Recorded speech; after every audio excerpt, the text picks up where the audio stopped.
बिस्मिल्लाहिर्रहमानिर्रहीम, अस्सलाम वालेकुम। कैपिटल टॉक में खुशामदेद। कान खोल के सुन लें, ईद मुबारक। मैंने आपको ईद मुबारक देनी है, कान खोल के सुन लें, ईद मुबारक। तो ये कान खोल के सुनने वाला मैंने लफ्ज़ इसलिए इस्तेमाल किया है कि बार बार वज़ीर आज़म इमरान खान साहब कहते हैं कान खोल के सुन लो कि NRO नहीं मिलेगा, लेकिन अपोजिशन जो है वो कह रही थी कि ईद के बाद हम तहरीक चलाएंगे। तो ईद के बाद तहरीक चलेगी नहीं चलेगी? आज ईद के दिनों में ये जो सियासी गुफ्तगू है मेरे तो ख्याल से नहीं होनी चाहिए, लेकिन क्योंकि हाइप बहुत क्रिएट की गई है कि ईद के बाद पता नहीं क्या होगा, तो इसलिए हमने सोचा कि आज इस पे बात करते हैं कि ईद के बाद तहरीक चलेगी या नहीं चलेगी। हमारे साथ आज गुफ्तगू के लिए मौजूद हैं जनाब सेनेटर फैसल जावेद खान साहब, जो कि तहरीक इंसाफ के सीनियर रहनुमा और सेनेट की कायमा कमेटी बराए इत्तलात और नशरियात के सरबराह भी हैं, और नाज बलोच साहबा रुकन कौमी असम्बली पाकिस्तान पीपल्स पार्टी की, और राना सनाउल्लाह साहब फैसलाबाद में मौजूद हैं, मुस्लिम लीग नून के सीनियर रहनुमा हैं। तो फैसल जावेद साहब, ईद तो आपकी अच्छी गुजर रही है, लेकिन ये बताएं कि कोई डर लग रहा है आपको, खौफ लग रहा है कि बस कल परसों जैसे ही ईद की छुट्टियां ख़त्म होगी तो ये अपोजिशन ने सड़कों पे आ जाना है, फिर क्या बनेगा आपका? एक तो आपको बहुत बहुत मुबारक हो, ईद मुबारक। और दूसरा ये है कि वो पार्टी जिसने खुद ईद पे भी एहतजाज में हो, हम कंटेनर पे, आपको याद है हमने बकर ईद मनाई थी, तो हमें तो कोई खौफ नहीं। हम तो वैसे ही बड़ा यूनिक एक्सपीरियंस है आपका, ये कंटेनर पे ईद मनाते रहे हैं। तो हमने जो एहतजाज और जो देखा हुआ है उसके बाद हमारे तो सारे खौफ निकल गए हैं। हम पे जो हुआ एहतजाज के दौरान, जो शेलिंग, जो फायरिंग, जो सारी चीज़ें, फिर हमने ईद भी वहाँ मनाई। तो जिस तरह से हम 126 दिन अपने फैमिलियों से दूर रहे, जो भी था, तो हमें तो पता है कि ये इसका कोई मसला नहीं है, करना चाहिए। डी चौक कितना सुना है आजकल। आई एम मोस्ट वेलकम कि जमहूरियत में इनका हक है एहतजाज करना। अच्छा, नाज बलोच साहबा, फैसल जावेद साहब कह रहे हैं कि डी चौक सुना है, तो क्या आप डी चौक की वीरानियां दूर करने के लिए जाएंगे वहाँ पे? बिस्मिल्लाहिर्रहमानिर्रहीम। पहले तो आपके प्रोग्राम के तवस्सुत से तमाम अहले वतन को दिल की गहराइयों से ईद मुबारक। और देखें, अब डी चौक की यादें दिला रहे हैं फैसल जावेद साहब, और तजुर्बा तो मैं भी रखती हूँ। धरना तो आपको पता है कि धरने के दौरान पूरा जो है एक मुकम्मल ग्राउंड में जो हमने काम किया, तो डेफिनेटली धरना देना कोई मुश्किल काम नहीं है, और एहतजाज करना कोई मुश्किल काम नहीं है, स्पेशली पीपल्स पार्टी के लिए, जिस पार्टी ने कोड़े भी खाए, आमिरों के जो है वो कोड़े भी सहे और जेलें भी सही, सब चीज़ें। इन PTI ने तो कुछ नहीं बर्दाश्त किया, एक दिन भी कभी कोई जेलों में नहीं रहा, अगर गए तो फ़ौरन बाहर निकल के आ गए।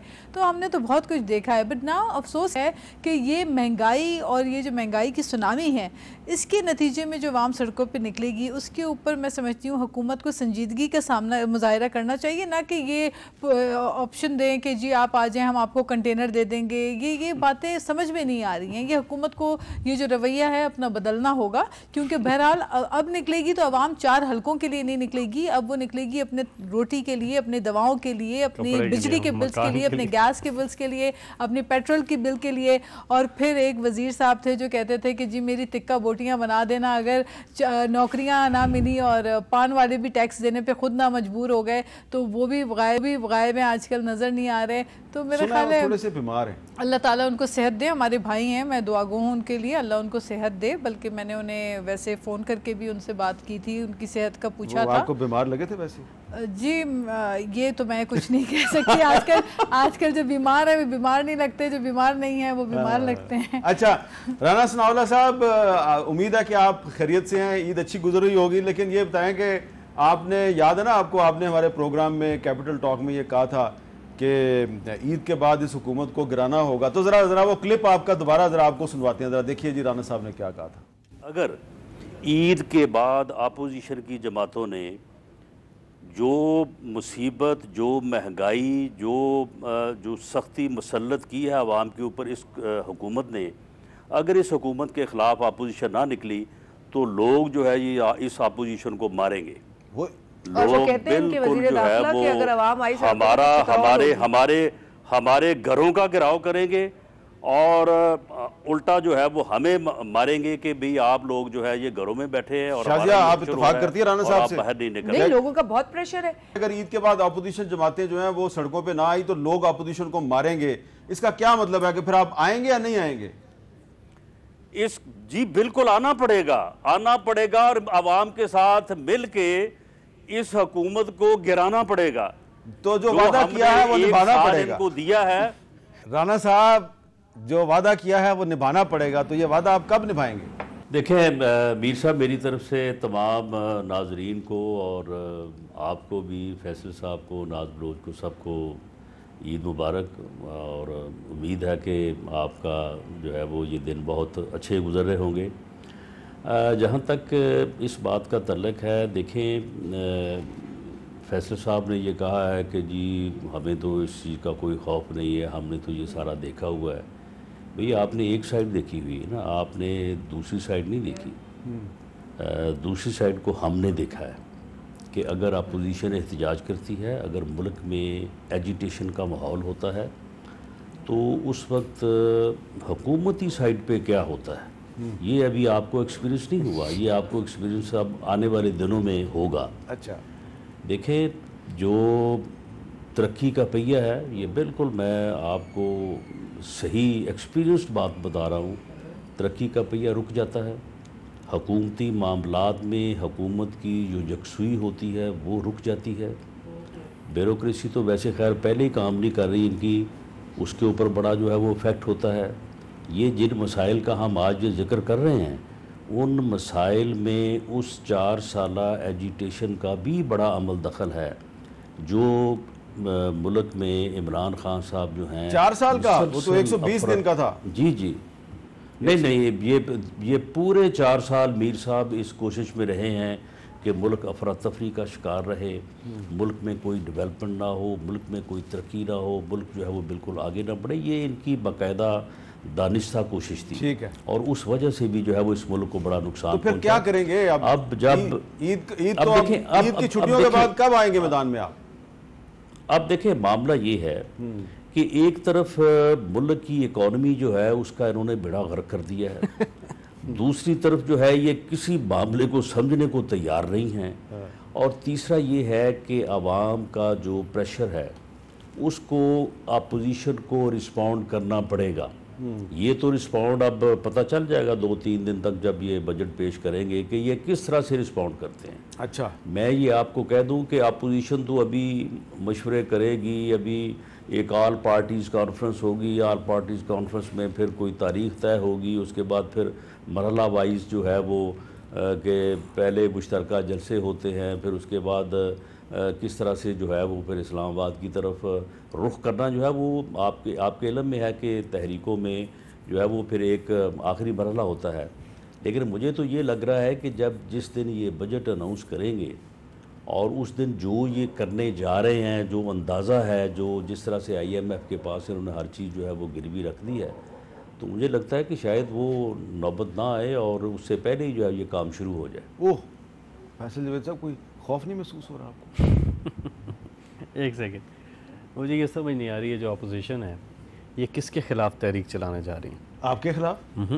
ये लगता है अपने ही खिलाफ चलाने जा रहे हैं। जो आज मुल्क का हाल है, ये जो बारियां ये जो चार्टर ऑफ करप्शन वाले हैं, इन्हें बैठ के तय किया, ख़ास तौर पे ये तो 30 साल से खैर बारी बारी आ रहे हैं, लेकिन जो 10 साल में इन्होंने बैठ के पहले तय किया कि हम बारी बारी आएंगे और बारी बारी लूटेंगे और चले जाएंगे, तो जो मुल्क को इधर पहुंचाया है पिछले 10 साल में, जो 6000 अरब से कर्जा 30,000, अवाम गरीब हुई है, ये 2 ख़ानदान अमीर हुए हैं। हम लॉन्ग टर्म पॉलिसीज़ पे जा रहे हैं, हम जुगाड़ पे नहीं जा रहे, हम ये आर्टिफिशियल एक इकॉनमी से निकल के एक रियलिस्टिक इकॉनमी पे जा रहे हैं, और हम वो मेजर्स ले रहे हैं जिनके रिजल्ट्स आएंगे अनकरीब, और आने अब शुरू हो रहे हैं आहिस्ता आहिस्ता। ये वो सफ़र है जो बड़ा मुश्किल है, कठिन रास्ता है, मलबा बहुत ज़्यादा है, पिछले कई सालों का, इसको हटाने में टाइम लगेगा, लेकिन आगे मंजिल जो है वो हसीन है, और वो वही मंजिल है जिसका इमरान खान ने वादा किया कौम से। नाज बलोच साहब वो कह रहे हैं कि मंजिल बड़ी हसीन है, थोड़ा सब्र करें। हसीन मंजिल है तो हसीन ख्वाब हैं। हामिद मीर साहब, मैं समझती हूँ इंसान को हकीकत पसंद होना चाहिए, और एक जो झूठ की दुनिया है और एक अफसानवी दुनिया है उससे बाहर निकलना चाहिए।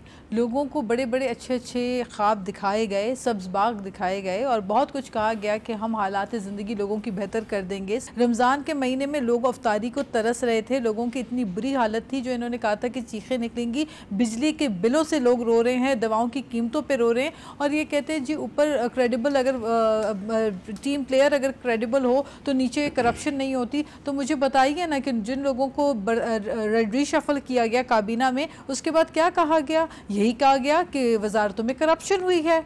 क्या ये सच नहीं? एक वजारत में जी, लेकिन उस वजारत में भी करप्शन हुई है और उसमें दवाओं की कीमतों में जिस तरह ताबड़तोड़ इजाफा करके किसको फ़ायदा दिया गया, फिर करेंसी जो डीवैल्यू हुई और जो इकोनॉमी का बुरा हाल हुआ, फिर आपने इंटरेस्ट रेट 12.5% कर दिया। आप कहते थे हम इस्लामी जमहूरियत 12.25 आपने कर दिया। आप कहते थे कि जी हम इस्लामी रियासत बना रहे हैं। तो फिर आपके कौलो फेल में तजाद है। आप कहते कुछ हैं, ये हुकूमत कहती कुछ है, करती कुछ है, तैयारी इनके पास है नहीं। और अगर आपने हालात बेहतर करनी थी, जो आप पुराने पाकिस्तान को कोसते थे, तो अब तो पुराने पाकिस्तान तक पहुंचने में भी इनको पता नहीं कितने साल लगे। अच्छा राना सनाउल्लाह साहब, तनकीद तो आप भी करेंगे, लेकिन मुझे ये बताएं कि कुछ जो लोग हैं वो सोच रहे होंगे यार ये फिर ईद के दिनों में भी एक दूसरे पे तनकीद करें, कोई मशवरा भी तो दें ना, कोई तजवीज़ इनको दें कि अब जो बजट आ रहा है उसमें इनको ऐसा क्या काम करना चाहिए कि आवाम को कुछ रिलीफ मिले।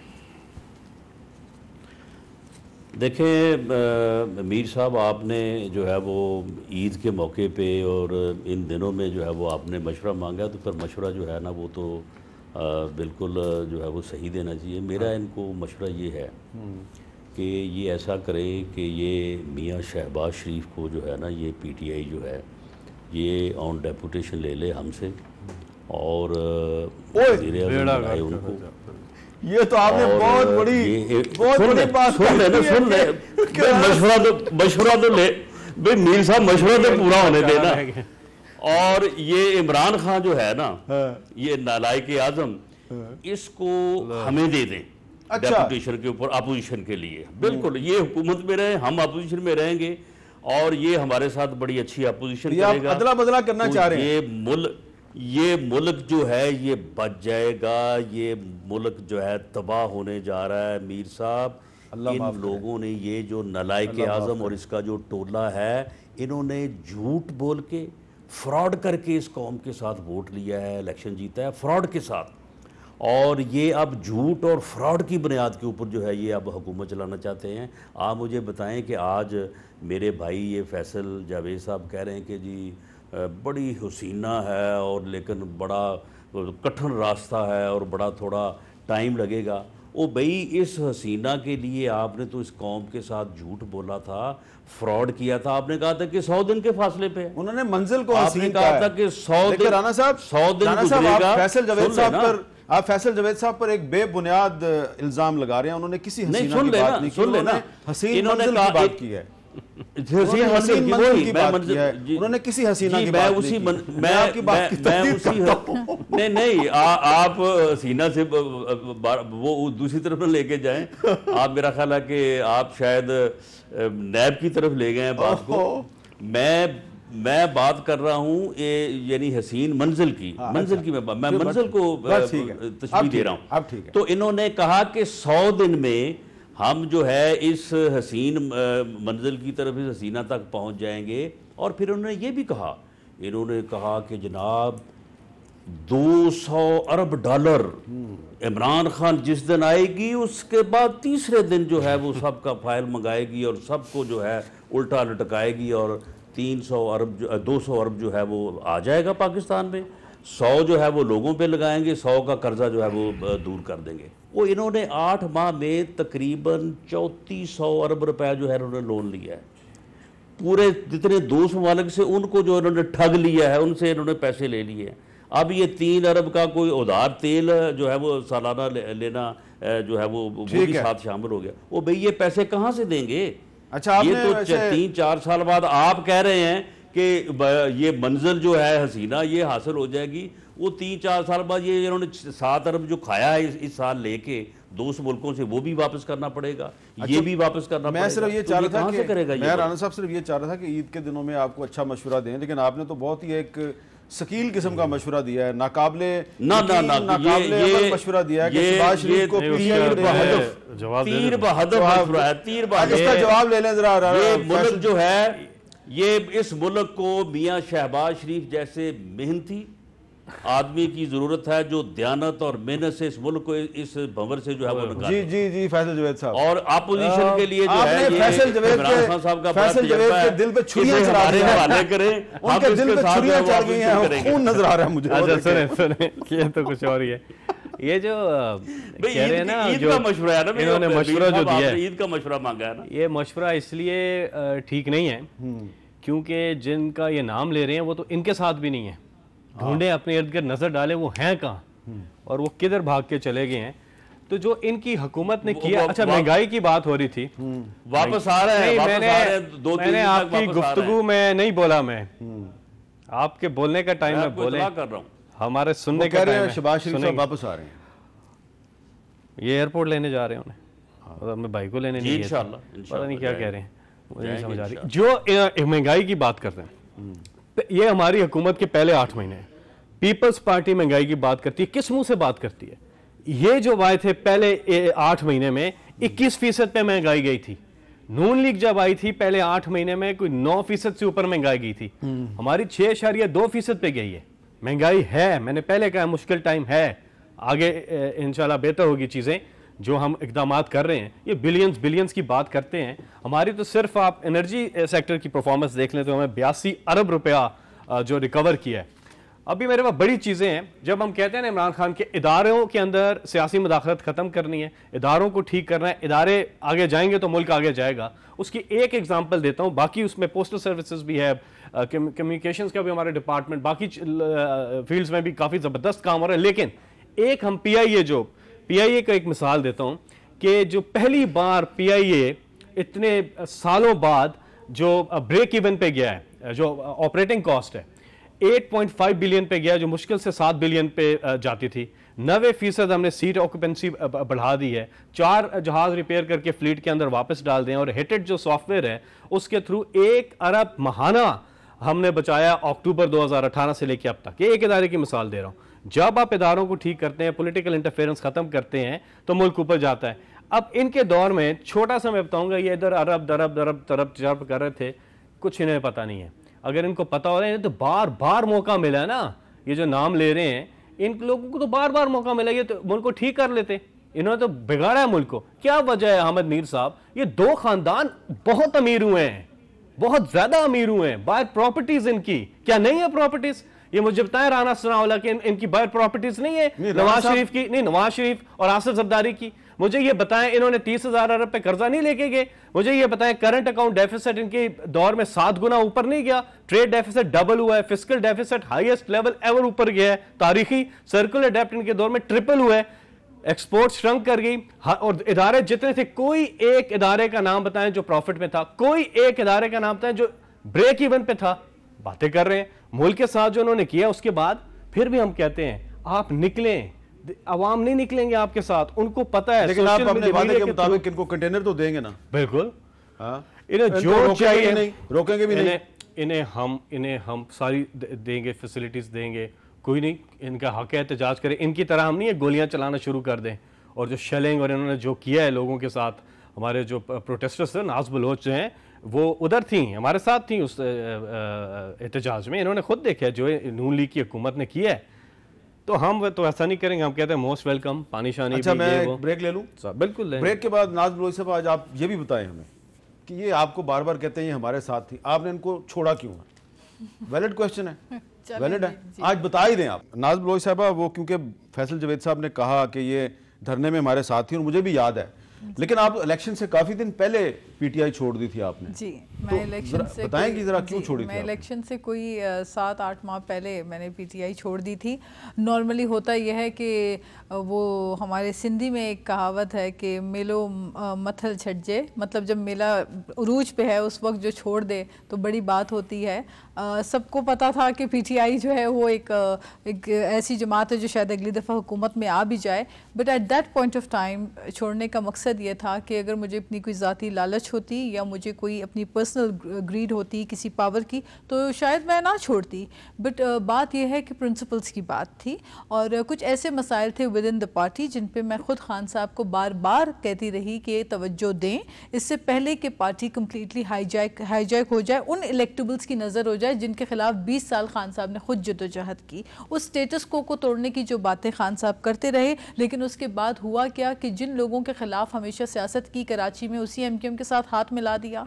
फिर उसके बाद आपने तमाम जो है वो जो लोग लेकर आए इलेक्टेबल्स, उन्होंने पैरेलल धड़ेबंदियाँ शुरू कर दी पार्टी के अंदर। तो वो जो नज़रिया था, वो जो प्रिंसिपल था, वो इतना ज़्यादा कॉम्प्रोमाइज़ होता गया और फिर तवज्जो सिंध की तरफ बिल्कुल भी नहीं थी। हम कराची को रिप्रेजेंट करने वाले लोग जो है धरने में 126 दिन खड़े रहे खान साहब के साथ, लेकिन जब बात कराची और सिंध की होती थी तो खान साहब सुबह आते थे और शाम को वो वापस चले जाते थे और 4 लोगों का एक क्लब होता था, लोग उनके क्लोज फ्रेंड्स होते थे जो उनको घेर लेते थे और वो पार्टी वर्कर्स जो है वो उनसे दूर थे और बहुत सारे तंजीमी उमूर थे, तंजीमी मामलात थे जिन पे तवज्जो नहीं दी जा रही थी। और वही वजह है आज हम देख रहे हैं कि PTI की जो असल शक्ल है, जो एक्चुअल PTI है, वो कहीं बहुत पीछे है। आज काबीना के अंदर हमें PTI नजर नहीं आती। लेकिन कराची से PTI ने काफी सीटें निकाल ली। जी, PTI ने सीटें निकाली। आप जाके देख लें कि PTI ने जहां सीटें निकाली हैं उन हलकों से और पूरे सिंध के अंदर अगर आप जाके देख लें तो PTI डिलीवर नहीं कर पा रही है। There is nothing that PTI has done. कोई एक रिलीफ देखिए, आप वफाकी हुकूमत है ना, फेडरल सिंध में तो पीपल्स पार्टी की हुकूमत है, पीपल्स पार्टी काम कर रही है। यही वजह है कि मैंने बीइंग अ कराचीआइट, मैंने जब देखा कि तवज्जो बिल्कुल नहीं है सिंध के अंदर पीपल्स पार्टी की, वही लोग जिनके खिलाफ हमेशा PTI ने एतराज़ किया, लियाकत जतोई साहब जैसे लोग जिनके नाम ECL से यूं हटा दिए गए, जिन MQM के खिलाफ कराची में 12 मई के साने के ऊपर हमेशा PTI ने कहा कि ये इसमें इन्वॉल्व हैं। ज़ारा शाहिद के मामले के अंदर इन्होंने कहा कि जो लोग इन्वॉल्व हैं, फिर क्या हो गया कि आपने मफाद के तहत आकर वही किया जिसके ऊपर आप दूसरों के ऊपर एतराज़ करते थे। और पार्टी के अंदर फैसले जो है जब तक खान साहब खुद कर रहे थे तो चलें समझ आ रहा था, बाद में आहिस्ता आहिस्ता फैसला साजी हमने देखा कि मैंने पर्सनली देखा कि फैसला साजी के अंदर मुख्तलिफ लोग जो है वो बहुत इन्वॉल्व और पैरेलल अपनी टीमें चला रहे थे जिसका नुकसान हो रहा था। तो ये मेरा एक पर्सनल व्यू था, but again I would say कि still I have a lot of respect with all my workers and colleagues and people जिनके साथ मैंने काम किया। मैं आज भी उन सब की बहुत इज्जत करती हूँ एज अ पॉलिटिकल वर्कर। मैंने बहुत कुछ सीखा है PTI से, but I think that for me the right platform, I felt कि पीपल्स पार्टी में रहकर मैं ज़्यादा खिदमत आवाम की कर सकती हूँ। That's the reason I join people's party. भाई मैं फैसलाबाद चला जाऊँ या आपने रिस्पॉन्ड करना है? मैं तो सिर्फ यही कहूँगा कि जो इनकी अपनी मर्ज़ी है बिल्कुल ठीक है और इन्होंने अच्छी तरह उसको जो इन्होंने बेहतर समझा वो फ़ैसला किया, लेकिन ये इनका अपना फ़ैसला है। लेकिन ये कह रही थी MQM, तो जब ये गई होंगी पीपल्स पार्टी में तो MQM और पीपल्स पार्टी तो यूं थे, तो ये लॉजिक समझ नहीं आ रहा है। दूसरा जो हम कह रहे थे MQM का वो माइनस लंदन, वो जो आप नाम नहीं लेना चाहते, वो सारा लंदन जो था वो था और वो हो गया। तो ये वो MQM नहीं है, ये MQM पाकिस्तान है। बरा इतना मैं कहूँगा, लेकिन एक चीज़ मैं ज़रूर कहूँगा कि ये वही MQM जो बात कर रही है पीपल्स पार्टी और MQM, इसकी तारीख ज़रा पढ़ लें तो अगली पार्टी का भी फैसला कर लें फिर। अच्छा, राना सनाउल्लाह साहब, फैसल जवेद साहब कह रहे थे कि जब आप अब ईद की छुट्टियां ख़त्म होंगी तो आप एहतजाज के लिए निकलेंगे और अगर आप डी चौक आए तो ये आपको कंटेनर भी देंगे और ये आपको रोकेंगे भी नहीं। और जिस तरह ये कह रहे हैं कि जी आपकी हुकूमत ने इन पर गोलियाँ चलाई तो ये आप पे गोलियाँ भी नहीं चलाएंगे। तो फिर तो आपके धरने में, आपके जलसे जुलूसों में बहुत बड़ी तादाद में लोगों को आना चाहिए। आपको यकीन है कि आप सारी जिम्मेदारी जो है वो मौलाना फजलुर रहमान पर ही डालेंगे, खुद भी कोई लोग लेके आएंगे? नहीं, बिल्कुल। जो APC की मीटिंग होने जा रही है उस APC की मीटिंग में एहतजाज का जो भी तरीक़ाकार तय होगा उसमें मैं अभी ये नहीं कह सकता कि उसका पहला मरहला जो है वो डी चौक होगा या ये आखिरी मरहला होगा, लेकिन बहरहाल जो भी तय होगा तो उसके मुताबिक PMLN जो है वो अपना पूरा शेयर जो है वो डालेगी। इस वक्त आम आदमी जो है वो बड़ी मुश्किल में है, इसलिए ये एक ऐसा एहतजाज मेरी नज़र में होने जा रहा है कि जब ये शुरू होगा तो ये फिर तकरीबन हर चौक में इनको कंटेनर देना। अच्छा, अब एक सवाल ये पैदा होता है कि फ़र्ज़ करें एक मफरूज़े की बुनियाद पर सवाल है कि फ़र्ज़ करें आपने इनकी हुकूमत गिरा दी, तो उसके बाद जो भी हुकूमत आएगी, आपकी हुकूमत आएगी या किसी और की हुकूमत आएगी, तो क्या वो तमाम मसाइल इस वक्त जिनका आप जिक्र कर रहे हैं वो आप मसाइल हल कर पाएंगे? बड़ा अहम सवाल है। इसका जवाब मैं लेता हूँ आपसे। जी बिल्कुल जी राना साहब, मैंने आपसे पूछना है कि चले फ़र्ज़ करें आपने हुकूमत गिरा दिया तो फिर मसाइल हल हो जाएंगे, लेकिन ज़रा फैसल जवेद साहब से, फैसल जवेद साहब थोड़ा सा मुस्कुराना भी चाहिए हमें। ईद के दिन थोड़ी सी एक हल्की फुल्की मुस्कुराहट जो है उसके साथ ही बात कर रहे हैं हम। तो मुस्कुराते हुए मैं आपसे सवाल कर रहा हूँ कि ये धमकियाँ लगा रहे हैं कि इन्होंने सड़कों पे आना है, तो उनको एंगेज ही कर लें, मुज़ाकरात ही कर लें कोई। तो मुस्कुराने से याद आया कि ये पिछले दिनों इन्होंने अफ्तारी की थी और उस पर हम अभी मैं पूरे शो में मुस्कुरा ही रहा था, लेकिन मैं ये सोच भी रहा था कि अफ्तारी में सब की अगर आप वो क्लिप भी चला सकें तो इनका अगर आप देखें सारों की, इनके चेहरों पे मुस्कुराहट तो दूर दूर तक नहीं थी। अफ्तारी से पहले हम समझे शायद रोज़ा लगा हुआ है, अफ्तारी के बाद पता नहीं क्या था कि सबके चेहरे मुरझाए हुए थे। चलिए आपको ईद और सारे जो हैं वो देख रहे थे इधर उधर कि जिसमें लगता है NRO के मुतलाशी ना हो। अच्छा, ये सारे NRO ढूंढने के लिए निकल रहे हैं। पहले भी ये निकले थे GT रोड पे दो चीज़ें ढूंढने के लिए, एक अवाम और एक NRO। ना इन्हें NRO मिला ना अवाम मिली। अभी फिर ये निकलेंगे अवाम को ढूंढने और NRO को, अवाम भी नहीं मिलेगी और NRO इमरान खान कुछ हो जाए इन्हें NRO नहीं देंगे। ये तो NRO के मंजे हुए खिलाड़ी हैं, लेकिन इस बार डिफरेंस क्या है, फ़र्क क्या है? इस बार सामने है इमरान खान। पहले तो ये आपस में करके एक है इमरान खान और एक है जवेद इकबाल। मैं कल ही काफी है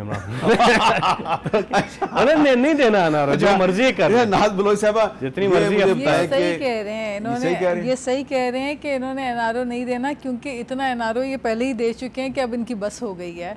ये इलेक्शन से पहले जिन लोगों को NRO, इलेक्शन के बाद जिन लोगों को NRO दे के अपने इत्तेहादी बना के बैठे, उनके बारे में खुद एहतसाब नैब खुद कह चुकी है कि अगर उनमें से कुछ अलाइंस के ऊपर इनके हाथ डाल दिया जाए तो ये हुकूमत टिक नहीं सकती। तो इस वक्त भी काबीना के अंदर जितने लोग हैं, मैं किन किन के नाम गिनाऊं हामिद मीर साहब आपको, वो जो लोग जिनको चपरासी नहीं बनाना था उनको वजीर उठा के बना दिया, वो जो लोग करप्शन के लोन राइट ऑफ करा चुके वो सब काबीना के अंदर बैठे हुए हैं। बाकियों को ना NRO की ज़रूरत है, ना इनसे कोई NRO मांग रहा है। और अच्छा वो स्क्रिप्ट जिस स्क्रिप्ट के तहत आप पूरी काबीना, दैट मीन्स ये बता रहे हैं कि काबीना भी जो है वो स्क्रिप्टेड बनी है। करना नहीं चाहता, लेकिन मेरा दिल कर रहा है, लेकिन करना नहीं चाहता। आप खुद कह रहे हैं कि ये कोई स्क्रिप्ट के तहत मुदाखलत करना नहीं चाहता। ये ऑनेस्टली ये मेरे वर्ड्स नहीं है, ये आपके अल्फाज हैं। मैं आज भी ये बात नहीं कह रही, लेकिन कहने का मकसद है कि आप देखें ना काबीना के अंदर कौन है, वो are the faces. I wanted to find out कि कोई मुझे PTI नजर आ जाए गिनी चुनी। खान साहब खुद PTI, पूरी काबीना अगर आप देखें नहीं है, मुराद सईद PTI नहीं है। ये बड़ा अच्छा सवाल आपने पूछा। अली मोहम्मद खान हमारे भाई हैं, काश कि उनको फुल फ्लेज मिनिस्ट्री दे दी जाती, लेकिन बनाया आजम स्वाति को। क्यों? मुराद सईद भी तो है, आजम शीरी मजारी भी तो है, देखिए आप वो कहते हैं ना आटे में नमक बराबर, आटे में नमक बराबर। बाकी आपने जो वजारतें उठा के दे दी है, इंटीरियर मिनिस्ट्री उठा, देखिए वो सदर पाकिस्तान, मैं उन पे कोई कमेंट नहीं करना चाहती। अच्छा चले, मैं फिर छोड़ दें, इसका एक ही जवाब है आमिद मीर साहब, एक को देख रहे हैं, ये नहीं है, ये है, ये स्टेट है, ये फेडरल मिनिस्टर है, बड़ी डिटेल में जा रही है, लेकिन इसका एक ही जवाब है। डिफेंस मिनिस्टर ईद मुबारक देख लें, ईद मुबारक को, इसका एक ही जवाब है। डिफेंस प्रोडक्शन देख लें, ऊपर लीडर कौन है? इमरान खान। बस गाल खत्म। इमरान खान की तर्जुमान कौन है? मैं कह रहा हूं तर्जुमान कौन है? ऊपर लीडर। आप खुद देख लें किन किन को NRO दिया है इन्होंने। ये अच्छा, मैं बहुत दे दिया, राणा साहब नहीं देंगे ना। वो जो मैंने ब्रेक से पहले सवाल छोड़ा था वो बड़ा अहम सवाल है, जो जिन लोगों को आप ये पैगाम दे रहे हैं कि भाई आओ सड़कों पे इस हुकूमत के खिलाफ तहरीक चलानी है, उनका एक सवाल है कि अगर आप ये हुकूमत गिराने में कामयाब हो जाते हैं तो क्या उसके बाद आप यकीन दिलाते हैं कि फिर आप IMF के पास नहीं जाएंगे, आप वर्ल्ड बैंक के पास नहीं जाएंगे, आप डॉलर को नीचे ले आएंगे? यकीन दिलाते हैं कि आप डॉलर को नीचे ले आएंगे? देखें मीर साहब, इस वक्त जिस सूरत हाल से मुल्क है, इनको एहसास नहीं हो रहा। मेरा ख्याल है कि अगले 15-20 दिन तक इनको एहसास हो जाएगा। इस वक्त मुल्क जिस हालत में है, ये मुल्क नहीं इन हालात से ओहदा बरा हो सकता जब तक सब ना मिल के बैठे। अच्छा, सब मिल के बैठे, यानी ये एक ऐसी सूरत हाल जो इनको इलेक्शन के फ़ौरन बाद जो है वो मैसर थी, जब बिलावल भुट्टो कह रहे थे कि कदम बढ़ाओ इमरान खान, हम तुम्हारे साथ हैं। मौलाना फजलुर रहमान साहब जो भी कह रहे थे, लेकिन हम उनको जो है वो कायल करके अपने साथ ले आए थे।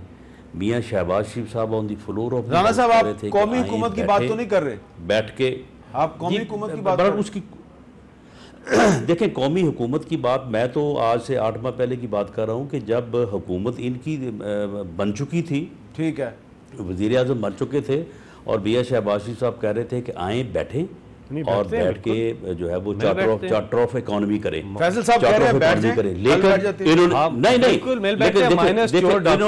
इन्होंने उस वक्त कहा कि जी आप चोर हैं, आप डाकू हैं, आप सर्टिफाइड लूट लिया है, ये हो गया, वो हो गया, सर्टिफाइड। अच्छा, अब उसके बाद तस्दीक शुदा जो है आप, हाँ तो कोई बात नहीं, आपकी तस्दीक हम ऐसी करेंगे इंशाल्लाह ताला। 50% आबादी गुर्बत की लाइन से नीचे, बात तो आपके लिए नालायक आजम समेत जो है ना, आपको इंशाल्लाह ताला घसीट के निकालेंगे, आपने इस मुल्क का बड़ा आपने जो है वो इस मुल्क को जो है वो आप जिस नहज पे ले गए हैं। देखें, अब जब मीर साहब ये इंडिया के साथ हुआ ये तनाव, उस वक्त क्या किसी ने कहा था कि हम एनआरओ के लिए जो है वो आएंगे? किसी ने कोई शर्त रखी थी?